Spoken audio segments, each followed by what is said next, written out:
Back to 30 Minutes with Him. I believe this is my 5th episode, so I'm like, shout out to us. Yes. But for my 5th episode, I had to bring a special guest here with me today, and sitting in the comfy chair, Mr. Mark Anthony with the C. The C. Yes. Yes. So, Mr. Mark Anthony, tell us a little bit about yourself. Who are you? I'm just a humble soul searching for redemption and prosperity.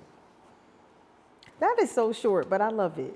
Yeah. I love it because we're going to dig a little deeper into all of that. Yeah. So I like to start off with some really good questions to get you engaged. So how would people close to you describe you when you're not in the room?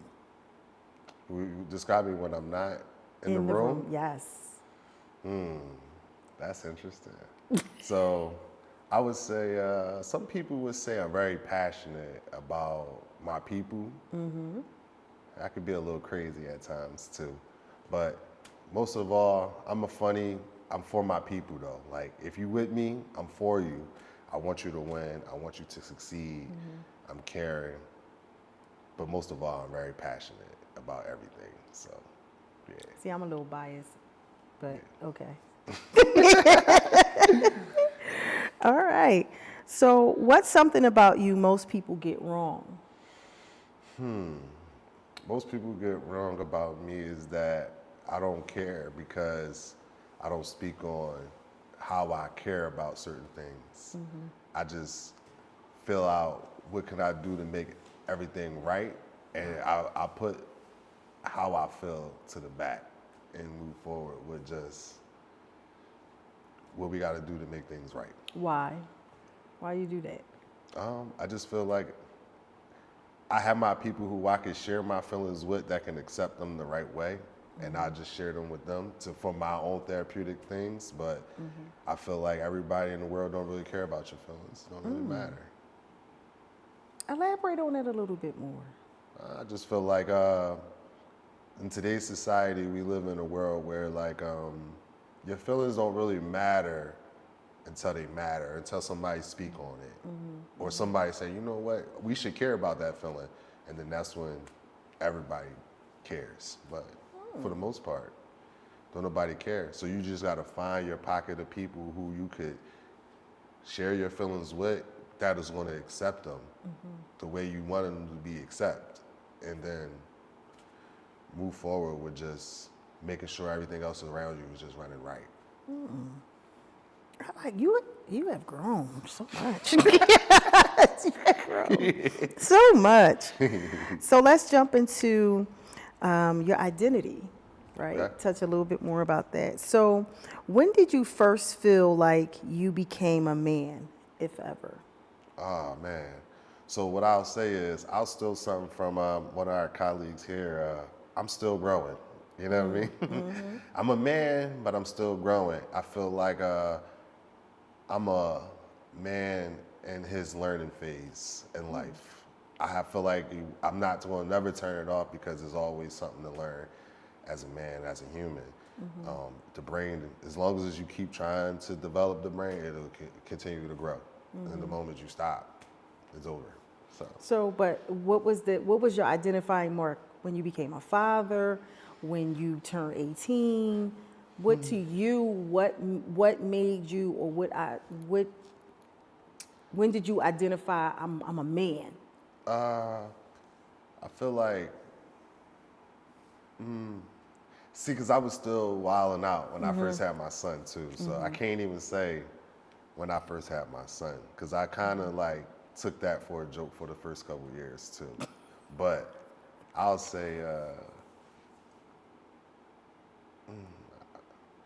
maybe once I started to really become an entrepreneur, and I understood being an entrepreneur kind of taught me not just a lot about myself, but just about life period and people, because when you work, all you gotta really do is collect a check and go about your day.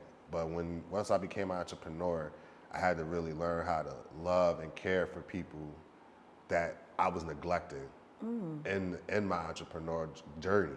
So it kind of learning how to love made me feel like, okay, now I'm a man because I can provide. That's what anybody can provide. You know what I mean? It takes a real man to know how to love and care for his folks. So I had to learn. Once I learned how to love, I feel like I became like that man. Oh, you about to make me cry. You really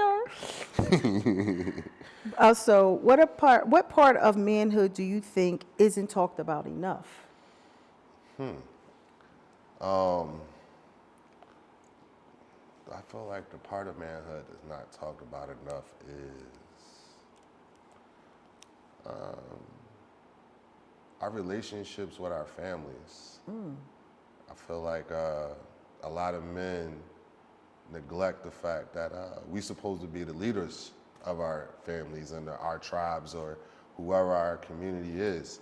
And I feel like we don't talk about that much because a lot of people would like to neglect those responsibilities and just focus on their bottom line or their main objectives.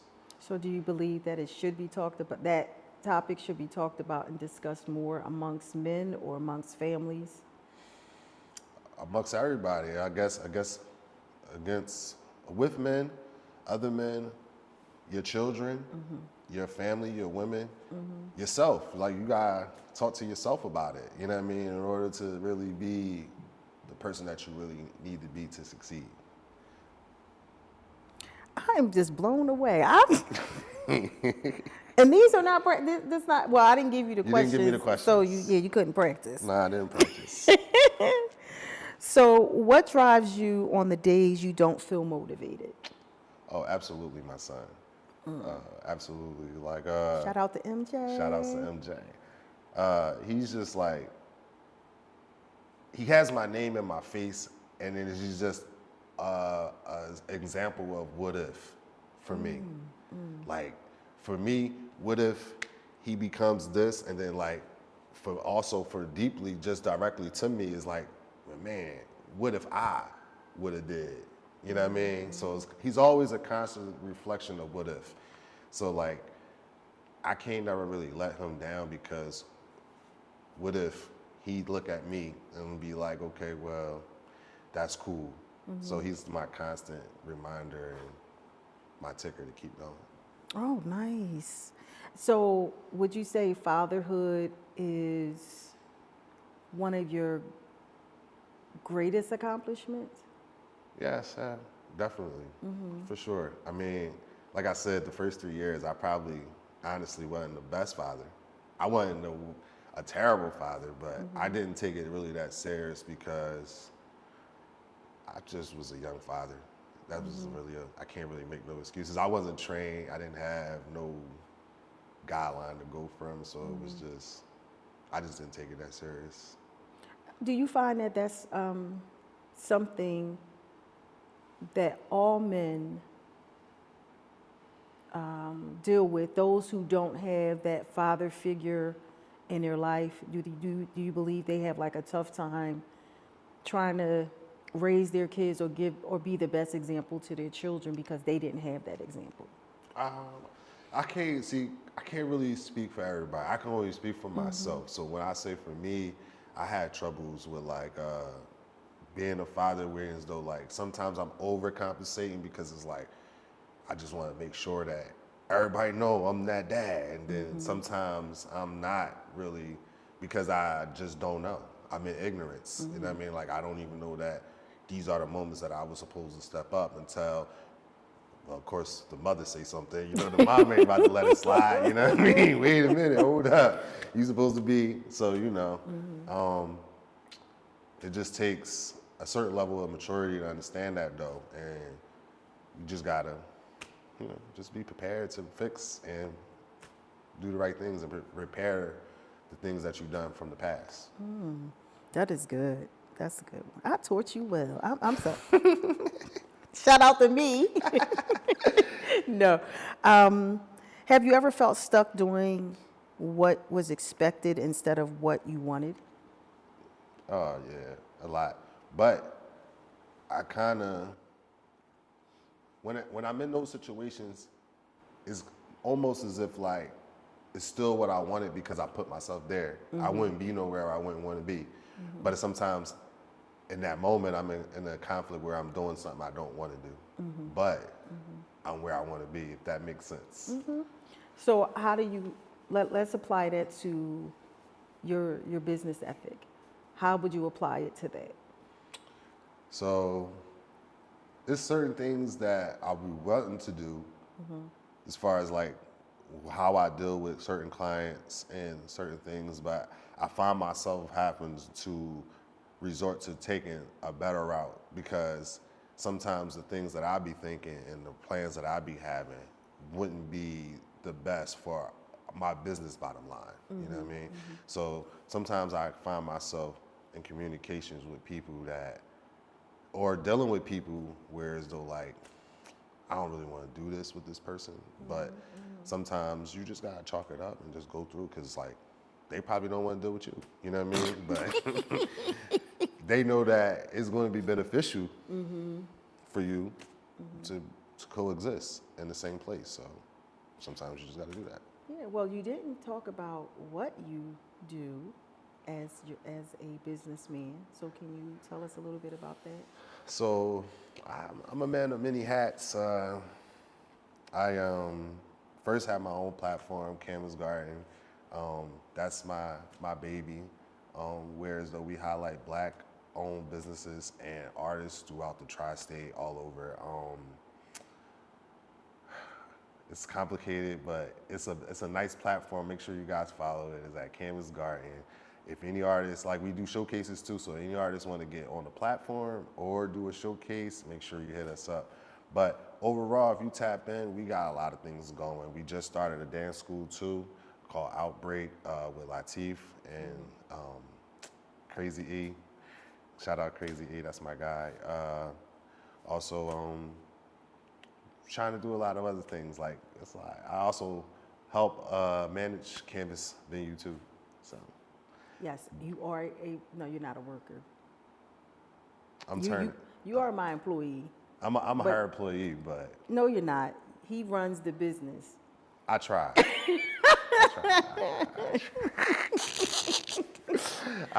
I be trying to run it, but sometimes, you know. No, but speaking of that, right? Because it is a family-owned business, right? Yeah. Is it hard working for family Absolutely. or with family? I'm gonna say that. Absolutely, especially my sister. Shout outs to Tori, but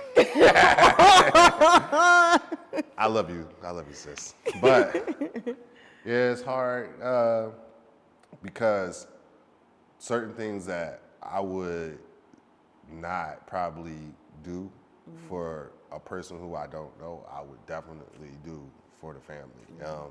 Certain levels I would been to, I won't been to for anybody.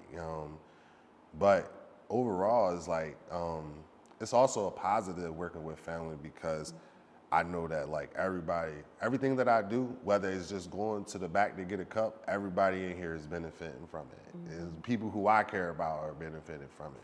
So it don't really bother me about really working with everybody on a day-to-day. Sometimes our feelings can get so crazy between all of us, you know what I mean? But we all love each other and we stay focused and we use each other to pull each other back. If I'm mad at you and you mad at me, it'll take another family member to be like, hey, look, all right, cool. And then we all just come back together. So it's just like, it don't matter. It's just, it's fun. I suggested to a lot of people if you guys could handle it. I know a lot of people would say, oh no, I don't work with family, but I feel like it depends on like, what are y'all trying to do? You know what I mean? Because no, you can't work with family if you want to be a nurse and this person want to be a cosmetologist, then yeah, y'all shouldn't work together. You know what I'm saying? But if y'all have a common goal and y'all trying to go to the same place, then you guys really should work together. And even if y'all clashing as family, y'all should find a way to be able to find a common ground each time because y'all family.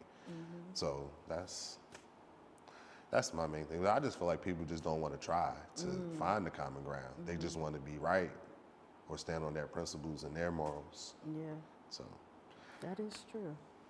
So, what does success look like for you now compared to 5 years ago? 5 years ago, I thought success was like fast cars, women, Rolexes, boats, you know. Now, now success is taking care of my health, taking care of my son, making sure that he has all the tools that he needs. Because realistically, like, to do all the things that I really want to do, I had to learn that it don't really always take money. You know what I mean? Sometimes relationships go a long way. Being an upstanding person can go a long way. So my goals now is to just make sure that my son had the tools to do everything that he ever dreamed of. Because I wouldn't say I live my life, because I'm only in my mid of my second half of my life. You know what I mean? But I feel like I know the things that I need to do to navigate. The success is making sure my son has the things that he needs to navigate. In my experience with you, it's not only towards your son, but you have nieces and nephews who you pour into as well. All of them, yeah. So the youth is really the success. Knowing that my tribe are going to succeed and none of them are going to drown is the success for me. And that's so important, especially in our community. But I always keep saying I'm building a tribe, because look up the difference between tribe and community, and you'll understand why we constantly say we build our tribe. So I'm gonna tap into relationships because I'm just a nosy mama bear. What's the hardest emotion for you to express, and why?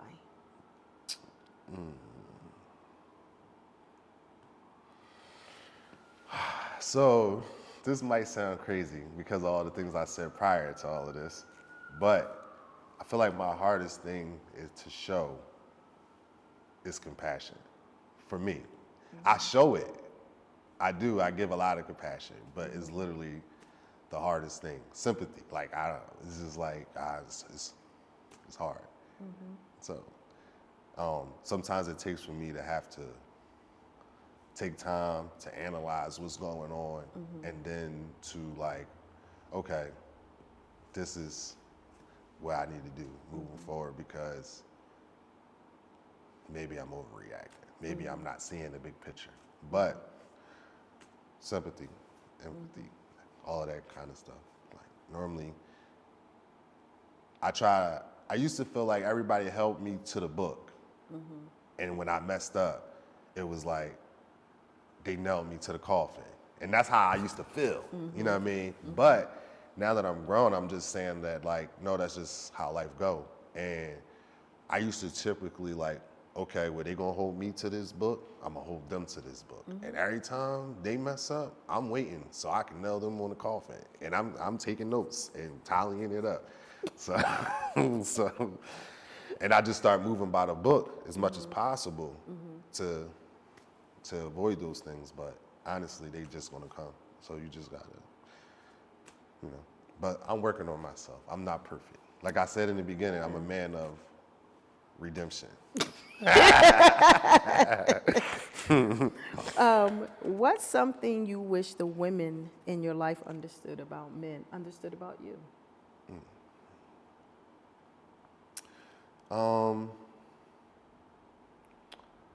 This is a really good question. So I would say, trust that we love you, and trust that we care, even though we don't like to show it, even though it's hard. It's a hard emotion to pull out of us, but just know that we care and we do love you. You know what I mean? And it's hard, but it's there, and we can lead. Trust us to lead again. You know what I mean? If I could say to all the women about men, not all men are leaders, and you don't just quickly give a man a title as a leader either, but do know that there are leaders still that exist, and that you can trust us. So you know what a follow-up question to that would be from any woman. Well, how do I'm not asking you this, but it's like, well. What would they say? Like, their rebuttal to that would be, how would I know a leader? So a leader will take you places, and you'll feel comfortable when you're there. Like, no matter what journey y'all go on, he's going to ensure that even when it get rocky, even when there's turbulence, that he reassure that you okay, that everything is okay, and that not only are you okay with where he's taking you, but he's reassuring that you don't have anything that you want to insert into where y'all going. So, because a good leader needs to learn how to listen and not just dictate. He got to learn how to listen, follow, and lead. You know what I mean? So sometimes a good leader will have to be able to step back and let you lead.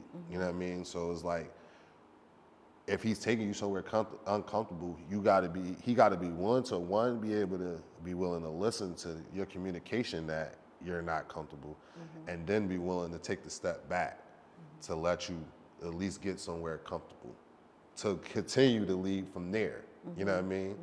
So it's a lot of different things. We can go on and on and on, but I feel like the first thing first is just like making sure that he understands his role completely and where y'all trying to go first, and know that he's capable of getting you there.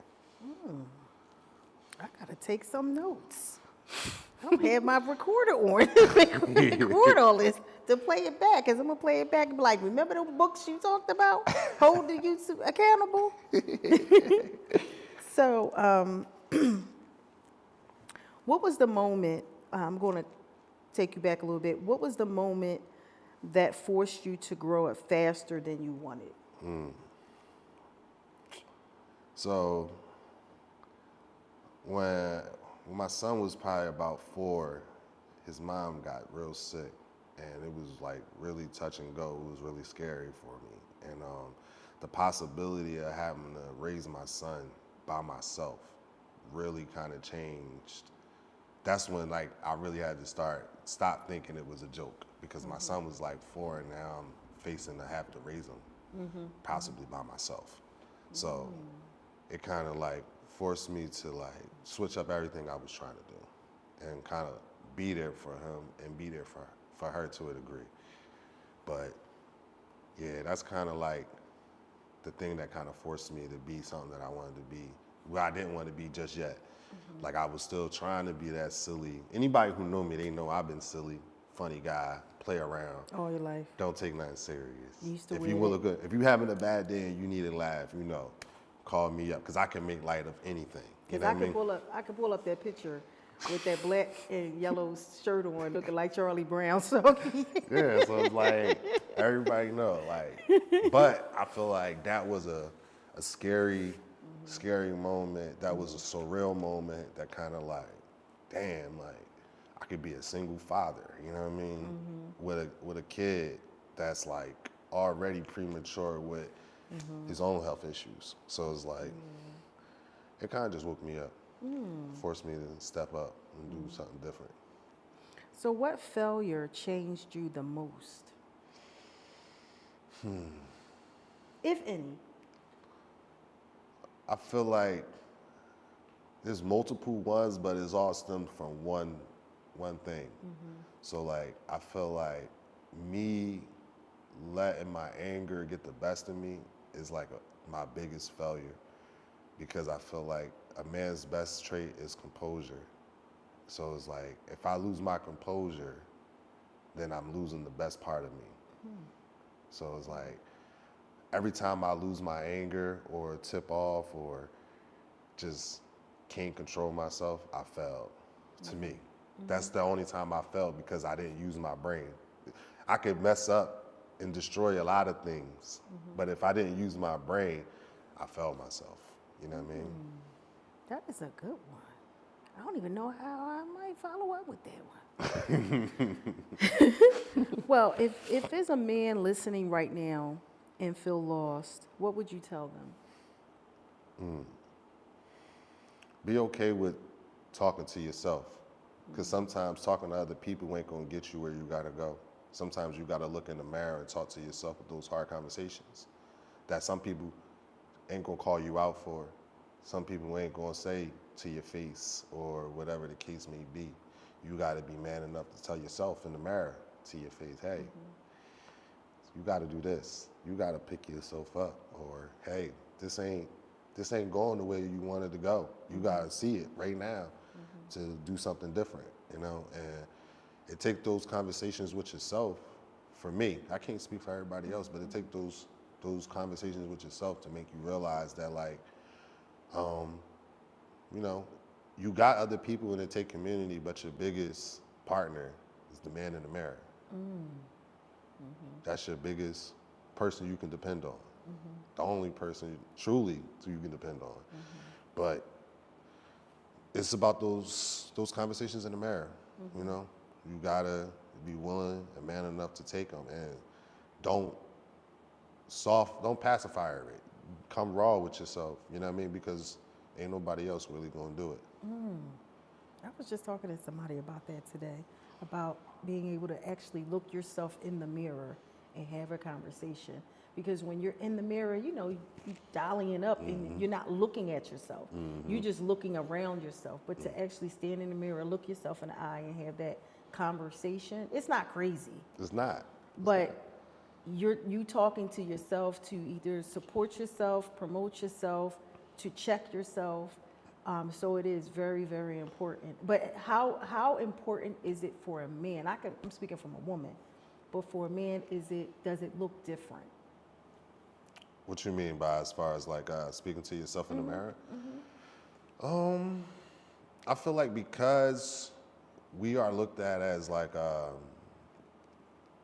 like I said, we don't be looked at as leaders as much as we used to, but we are looked at as the person that's still supposed to provide. Whether you want me to lead you or not, we still got to provide and do other great things for the people that's around us. So the challenges, I mean, don't get me wrong, I know a lot of women with those burdens on their back too. And it's like, it's applauded for them. Like, hey, good job, good woman, you doing that. But it's expected out of a man. It's like, it's just like, oh, well, he just doing what he was built to do. You know what I mean? That's his genetics.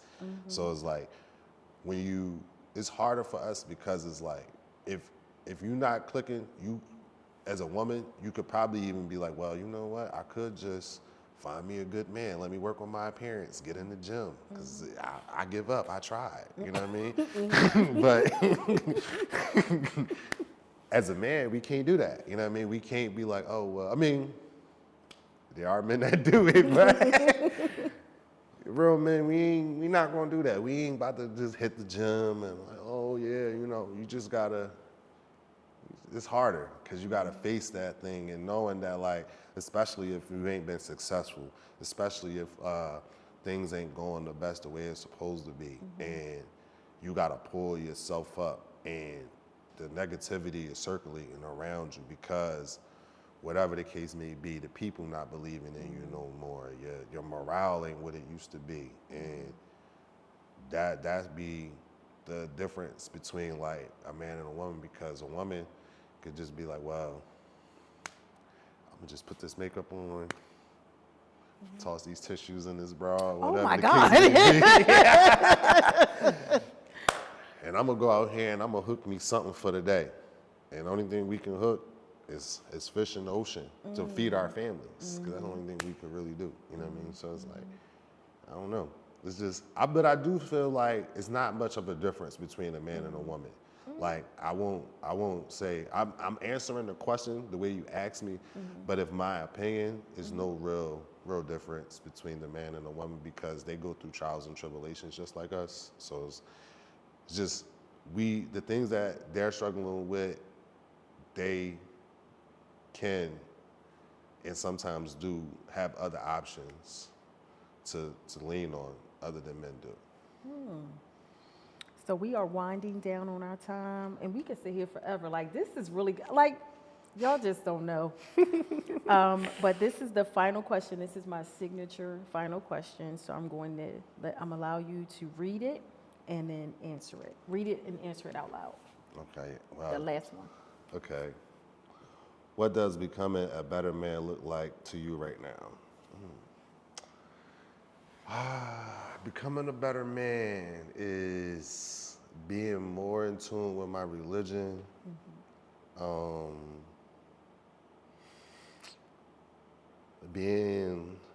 was doing really good with my transition of like my fatherhood. But tapping in deeper into that, being more reliable. I feel like I'm only reliable when you got me in your eyesight. The moment I'm gone, you got to catch me because there's so many people pulling at me. You know what I mean? So it's not that it's intentional. It's just literally I need to become a better man. I need to tighten that up too. You know, stop letting everybody pull at me and just channel to like just a few channels. That's about it. Well, I'm super proud. I'm so thankful that you've graced our beautiful, comfy chair here. I appreciate y'all having me. And This I is great. pulled you from behind the scenes. For a person that don't like to talk much, you said a lot, and it was amazing. So tell everyone how they can find you, get more information about what you're doing.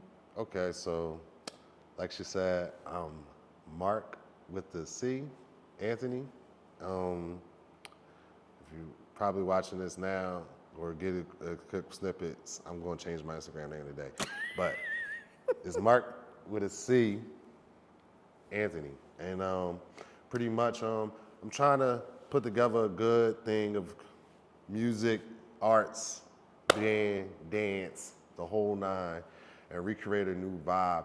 I want to make a legacy here in Kanvas to where as though artists for 10, 20 years later will be like, man, I remember when I performed in the Kanvas, that jump started this, or I remember I met so-and-so at Kanvas and that put me here, and you know what I mean? And I would love to sit back with my grandkids one day and share these stories with them and all the amazing events that we done had. And that's what I do this for. And also the kids, to keep them out of trouble and do the things of my community, because at once I was pouring the pollution into the community, and now I want to be a part of cleaning it up.